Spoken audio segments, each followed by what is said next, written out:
Governance అనేది కొన్ని రంగాలలో అన్న రాజకీయాలకు అతీతంగా ఒక కంటిన్యూస్ ప్రాసెస్గా కొనసాగాలి అధ్యక్ష. ఆనాడు ఉమ్మడి ఆంధ్రప్రదేశ్ నుంచి తెలంగాణ రాష్ట్రం ఏర్పడ్డప్పుడు కిరణ్ కుమార్ రెడ్డి గారి ప్రభుత్వం దిగిపోయినప్పుడు 3,000 కోట్ల ఫీ రీఎంబర్స్మెంట్ బకాయిలు ఉండే అధ్యక్ష. ఏమన్నా అన్నాం అధ్యక్ష? దాని గురించి రాజకీయం చేసినామా? ఏమన్నాం? పిల్లలు చదువుకోవాలి, పే చేసుకుంటూ పోయినాం.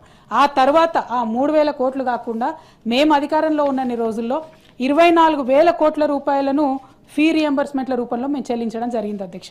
అదేవిధంగా స్కాలర్షిప్లు రెట్టింపు చేయడం జరిగింది అధ్యక్ష. అట్లానే దేశంలో ఎక్కడా లేని విధంగా పేద విద్యార్థులకు విదేశీ విద్యకు కూడా 20 లక్షల రూపాయలు ఇవ్వడం జరిగింది అధ్యక్ష.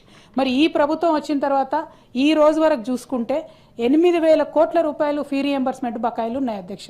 అది మల్లన్న గారు మాట్లాడుకుంటూ చెప్పినారు, ప్రొఫెసర్ కోదండరాం సార్ మాట్లాడుకుంటూ కూడా చెప్పినారు. మరి ఆ బకాయిలు ఉన్నాయంటే మీరు బకాయి పెట్టిపోయినంటారు. మీరు బకాయి పెట్టినా మేము బకాయి పెట్టినాం ఉంటుందా?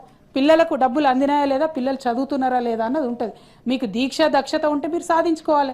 ఇదే క్వశ్చన్ బట్టి విక్రమార్క గారిని ఎన్నికల ప్రచార సందర్భంగా కూడా మీడియా వాళ్ళు అడిగితే ఆయన అన్నది ఏంటంటే మా కాంగ్రెస్ పార్టీ మాకు అపారమైన అనుభవం ఉంది, మేము ఖచ్చితంగా చేస్తామని చెప్పారు అధ్యక్ష.